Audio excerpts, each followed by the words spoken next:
Hello, everyone. So today I am going to discuss the lesson on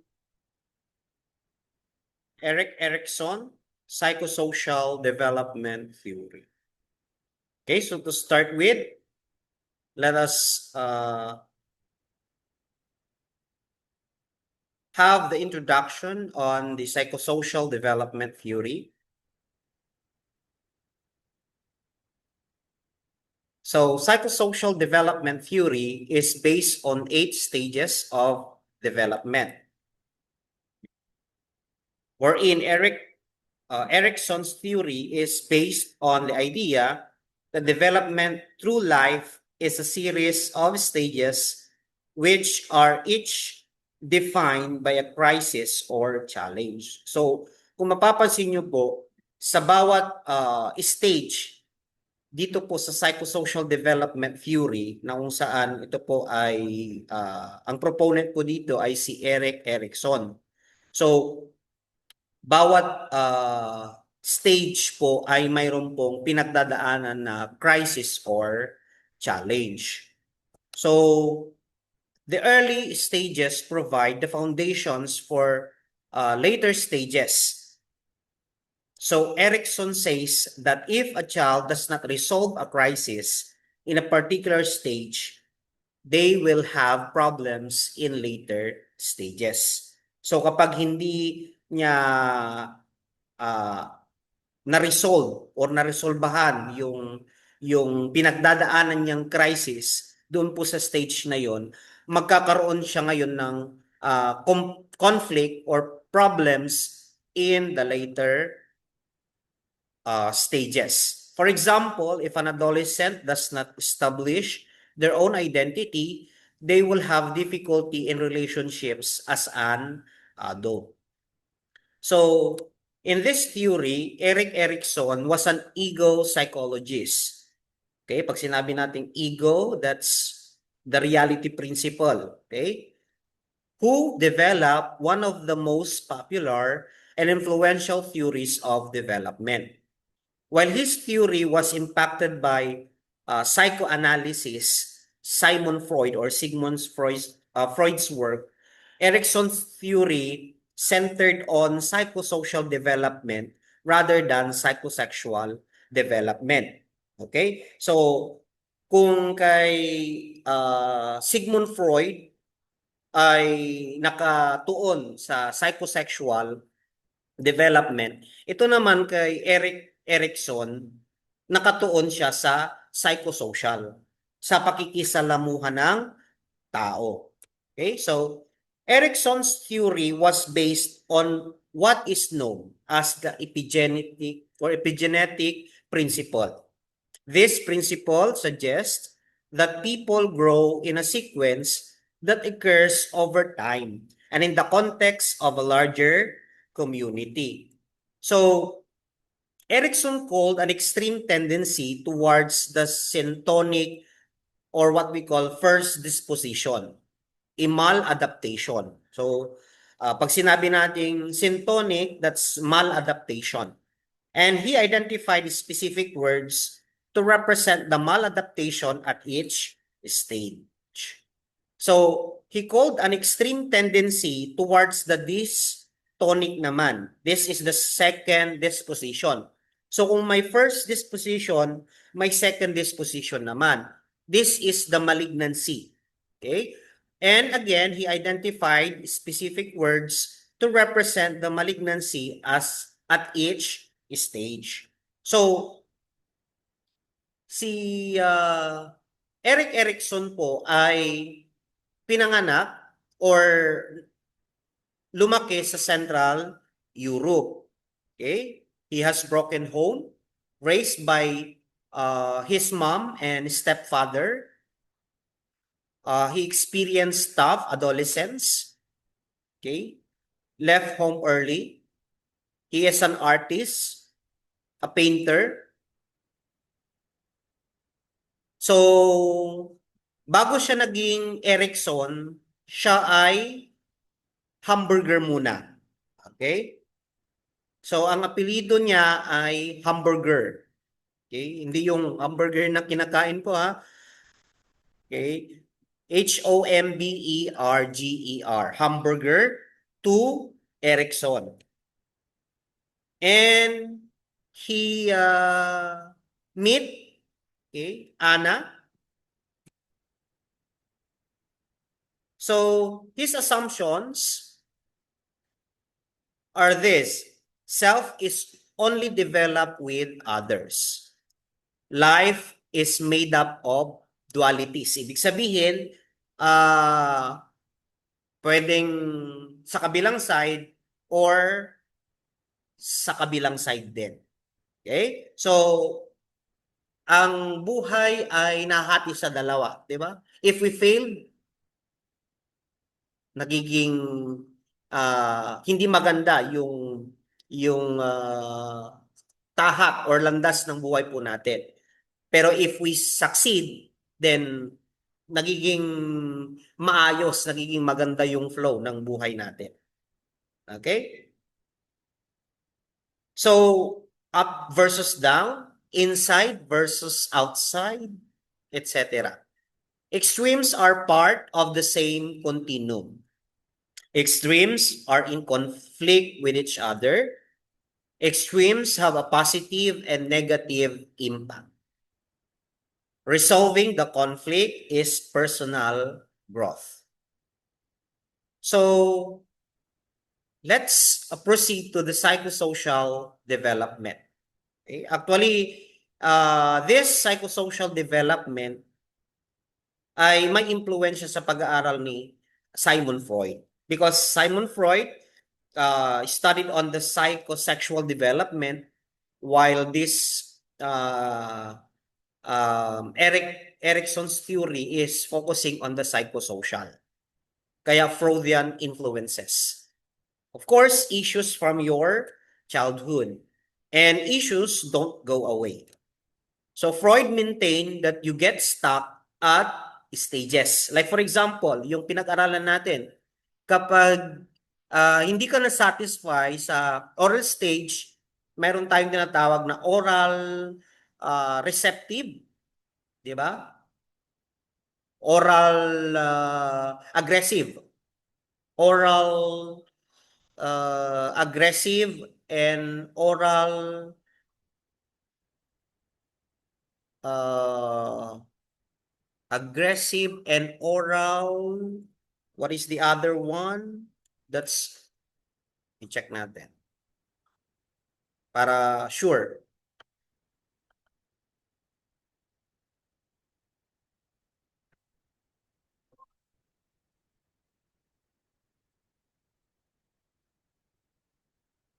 Oral receptive and oral aggressive. Tama.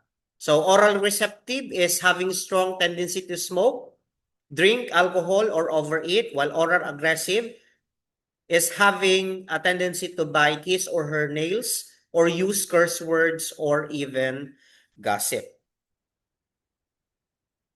Okay? So, Erickson proposes that it makes progression more difficult but not impossible.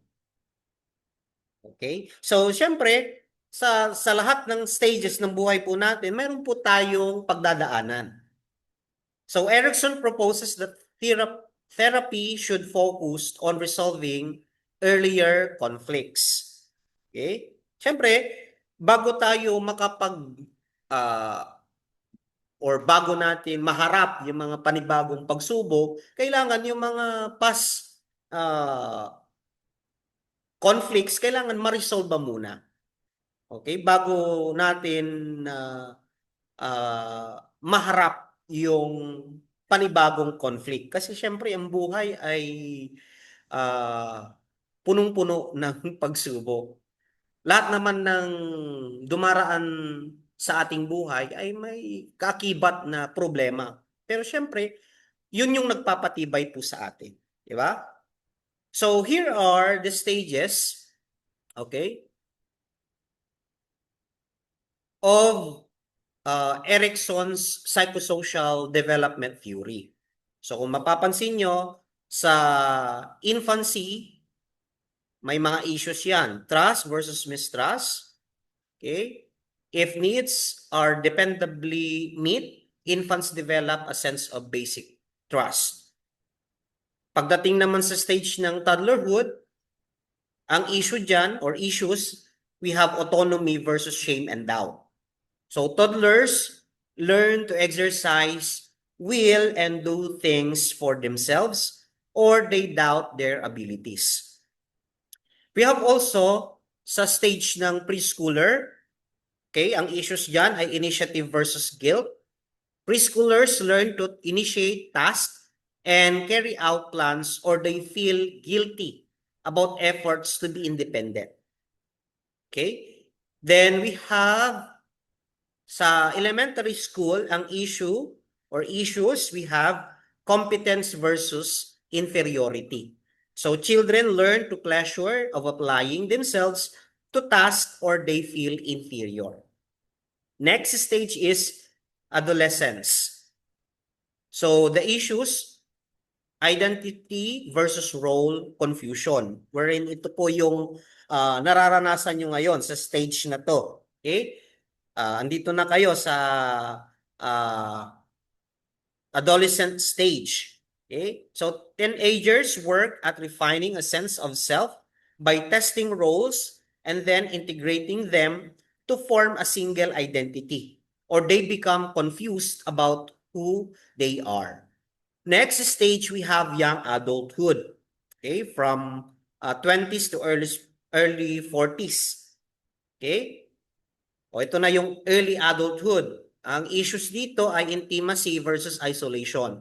So young adults struggle to form close relationships and to gain the capacity for intimate love, or they feel socially isolated. Okay? For the next stage, we have middle adulthood from 40s to 60s. Okay? The issues, generativity versus stagnation. In middle age, people discover a sense of contributing to the world, usually through family and work, or they may feel a lack of purpose. And the last stage, we have late adulthood, late 60s and up. So ang issues dito ay integrity versus despair. So when reflecting on his or her life, the older adult may feel a sense of satisfaction or failure. So, isa-isahin natin ang bawat issues. So, ito po yung mga stages. Okay? Stage 1, we have oral sensory. Stage 2, muscular anal. Stage 3, locomotor. Stage 4, latency. Stage 5, adolescence. Okay? Stage 6, young adulthood. Stage 7, middle adulthood. And stage 8, maturity.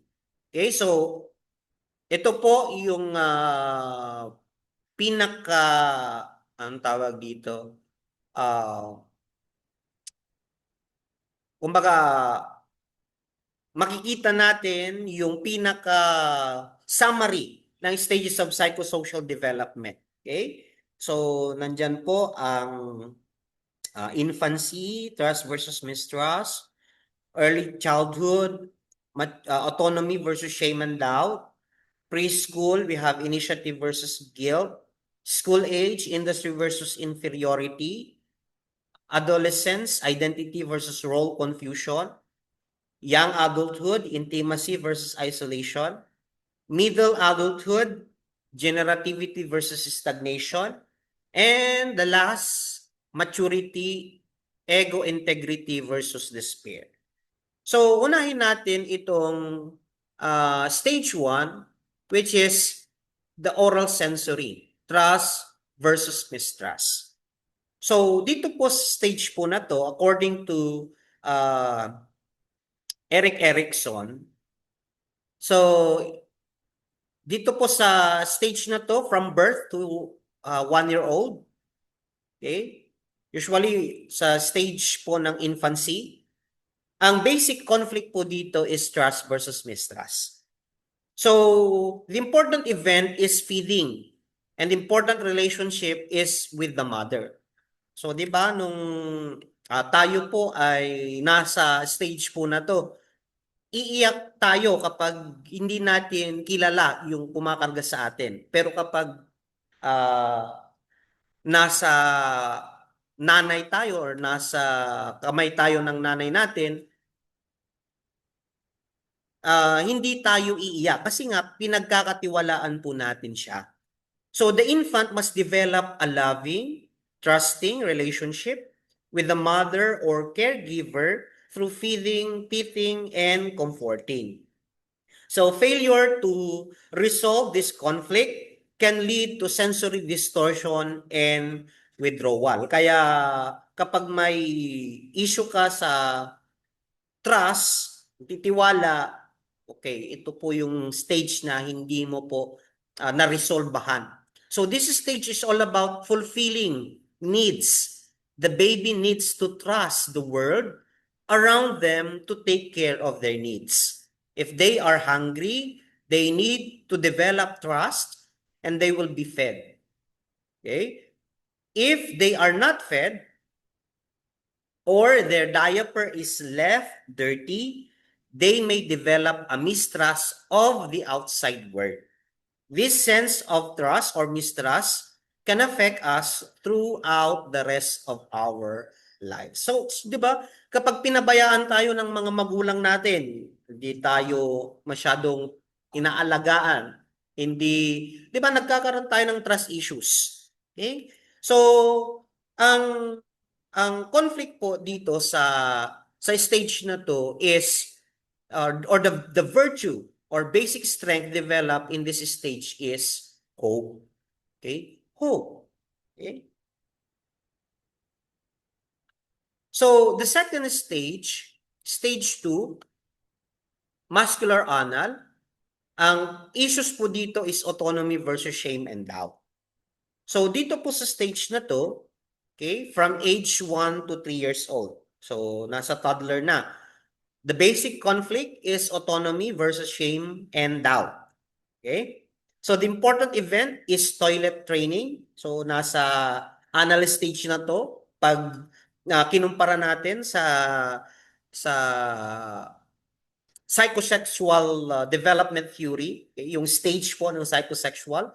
And the important relationship is with the parents. So the child's energy is directed toward mastering physical skills such as walking, grasping, and muscular control. So the child learns self-control but may develop shame, doubt, impulsivity, or compulsion if not handled well.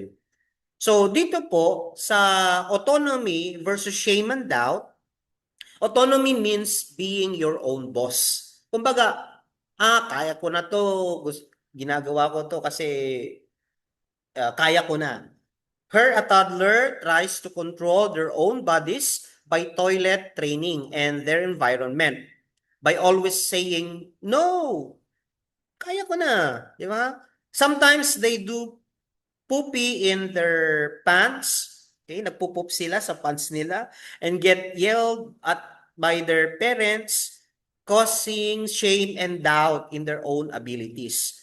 If we learn how to control ourselves in reasonable ways, we develop a healthy will. We are then able to face the later challenges of life. So, ang uh, virtue or basic strength naman dito na pwedeng ma-develop sa stage po na to ay will. Okay? Doon sa stage 1, hope, ito naman will. Okay?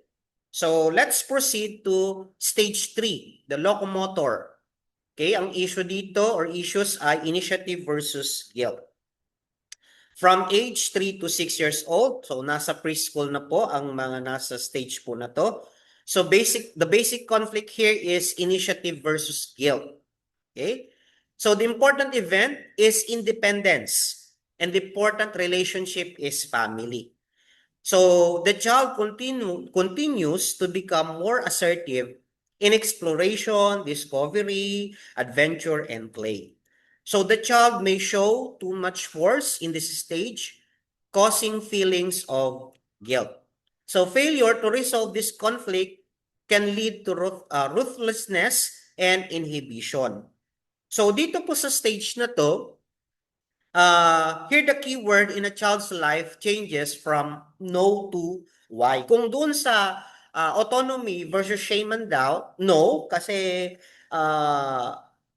mayroon na siyang kumbaga parang sa sarili niya yung word na autonomy ba, di ba?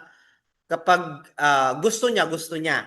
Okay? Pero dito nag-change niya from no to why. Bakit? In this stage, children want to understand the world and they ask too many darn questions. Ito na yung masyadong matanong yung bata. Okay? Lalong-lalo na kapag sa kindergarten, di ba? Or sa preschool. Oh, laging nagtatanong yung mga bata rito. If their initiative in questioning the world is encouraged, then they will feel comfortable with expressing their curiosity throughout the rest of their life. If we discourage them and tell them to shut up, then they will feel guilty about their questioning and avoid being inquisitive later. Kaya kung hindi mo na-resolvehan ito, di ba? May mga estudyante kasi na wala silang initiative. Kumbaga, nonchalant sila. Okay? Nag-guilty sila noon, hindi kumbaga parang siguro pinagalitan ng teacher kaya naging ganito. Okay? So the virtue or the basic strength in this stage is purpose. So hope, will, purpose naman din so sa stage 3. Okay? Next is the stage 4, latency. Ang issues dito ay industry versus inferiority. So, nagsisimula po ito from age 6 to 12 years old. Okay? Dito na po yung school age, elementary level. Okay? The basic conflict in this stage is industry versus inferiority. Okay? So the important event is school, and the important relationships are teachers, friends, and neighborhood. The child must learn to deal with new skills and develop a sense of achievement and accomplishment. Okay, 'di ba? Mapapansin niyo na yung bata ay gustong-gusto na pumasok. Okay? Failure to do so can create a sense of inferiority, failure, and incompetence.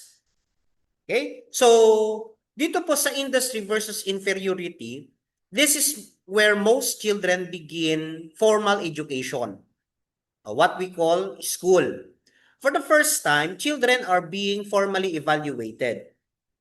If a child raises their hand in class and answers a question correctly, then he or she will feel industrious. So, nafe-feel niya na competent siya. If he or she tries to answer a question but stutters to get out the wrong answer, and the other students all start making fun of his or her speech impediment, then the child will feel inferior. So kung mapapansin po natin, kung sa stage 3 ang basic strength or virtue na pwedeng ma-develop is purpose, dito naman sa stage 4, ang virtue or basic strength na pwedeng ma-develop po is yung competence. Okay? So hope, will, purpose, and competence. So nasa stage 4 na po tayo. Now, let's proceed to stage 5. Ito na po yung sa inyo. Okay? Adolescence. So, the issues here is, the issues are identity versus role confusion. So, nag-start po ito from age 12 to 20 years old. Okay? The basic conflict is identity versus role confusion. And the important event is the development of peer relationships. And important relationships are peers, groups, and social influences. Kaya kapag minsan, di ba, hinahanap ninyo kung saan kayo grupo na nababagay. Okay? And the teenager must achieve a sense of identity in occupation, sex roles, politics, and religion. In addition, they must resolve their identity and direction. So failure to make these resolutions can lead to the repression of aspects of the individual for the sake of others or fanaticism. Okay? So, dito sa stage po na to, okay, Erickson believed that a teenager's main social need is to discover his or her social identity. Okay? While searching for your identity, you may try out different roles, like trying to fit into various social groups, experimenting with drugs or sex, or just changing your wardrobe. You should be trying to find a stable sense of self now. Or Erickson believed you may have an identity crisis later. So, dito po sa stage po na to, ang virtue or basic strength na pwede pong ma-develop sa inyo ay fidelity. Fidelity is faith in one's own chosen belief. Okay? That's identity versus role confusion. Now, let's proceed to stage 6. Ang stage 6 po ay sa young adulthood or early adulthood. Ang issues po dito ay intimacy versus isolation. So, in this stage, okay, mag-start po yan age 20 to 40 years old. So, the basic conflict here in young adulthood is intimacy versus isolation. And the important event is parenting. Okay? And important relationships are lovers, friends, and work connections.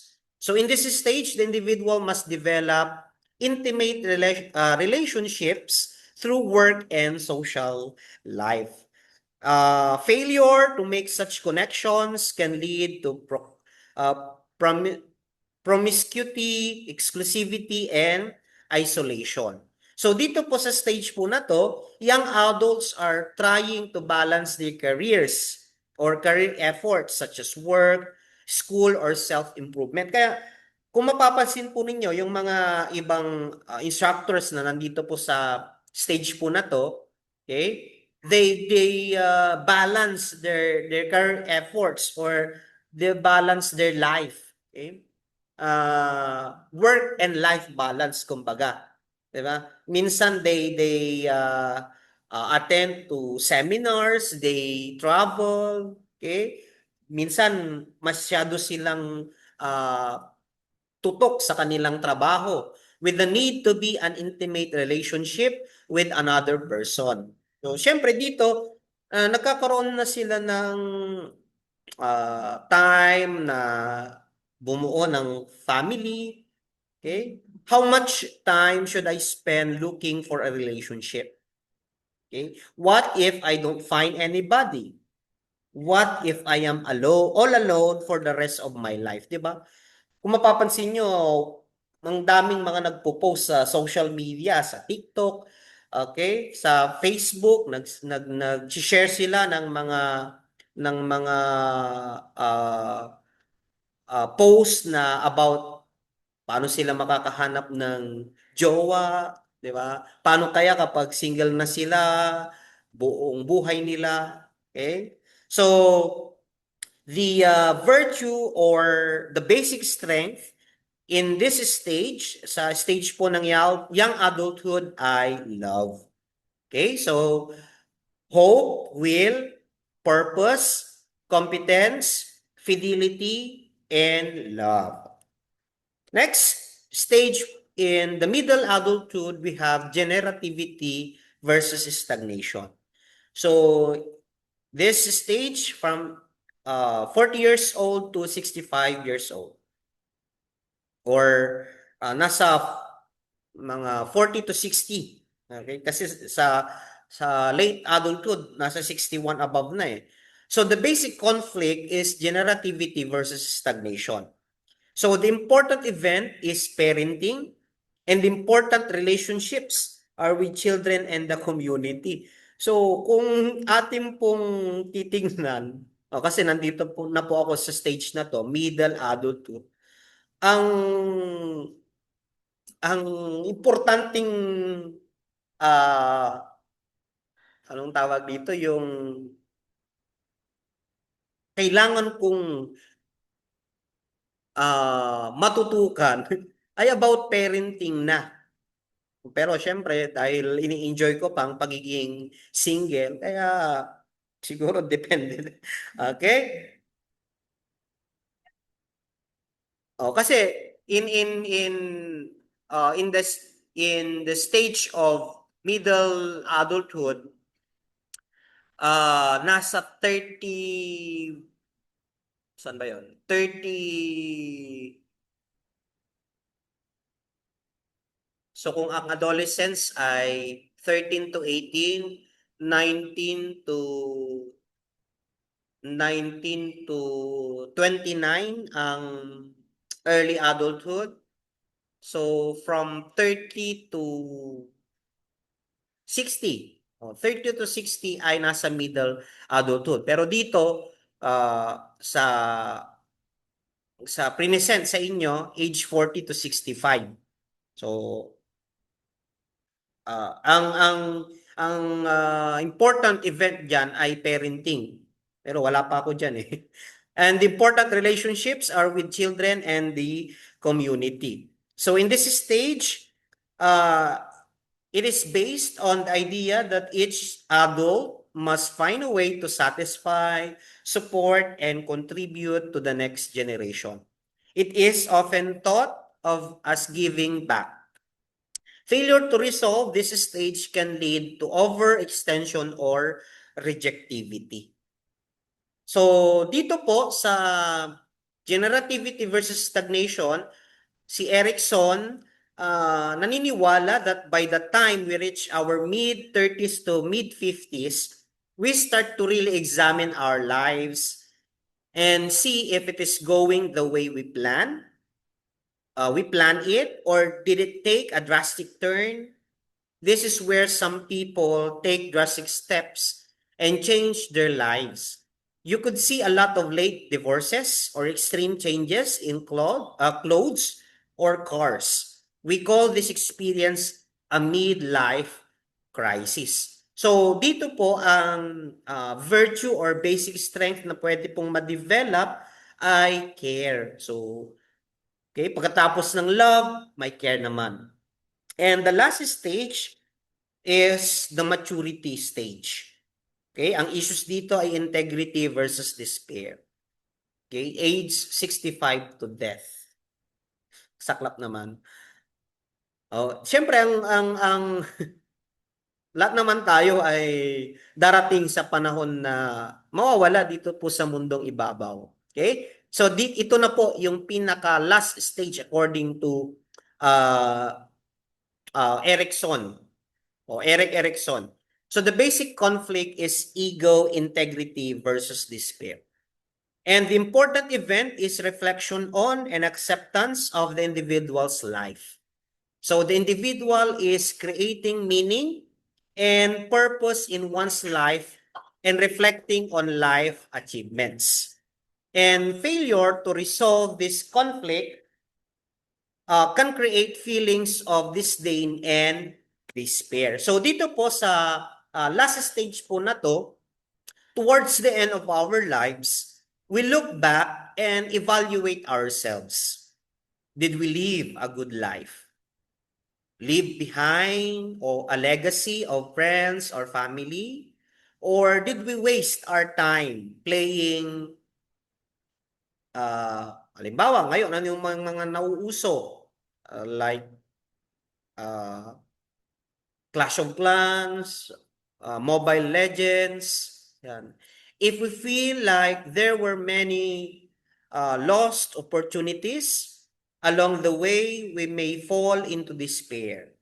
I like to use this stage to try to shape my life now. You should too. Okay? Sabi ni Erik Erikson. So, Dito po sa stage na to, itong maturity, the virtue or basic strength develop is wisdom. Okay? So ito po yung mga virtues or basic strength na pwede pong ma-develop. We have hope, okay, sa stage 1, will sa stage 2, purpose sa stage 3, competence sa stage 4, fidelity sa stage 5, love sa stage 6, care sa stage 7, and wisdom sa stage 8. Okay, that's all. Yan po yung kay Erickson's psychosocial development theory.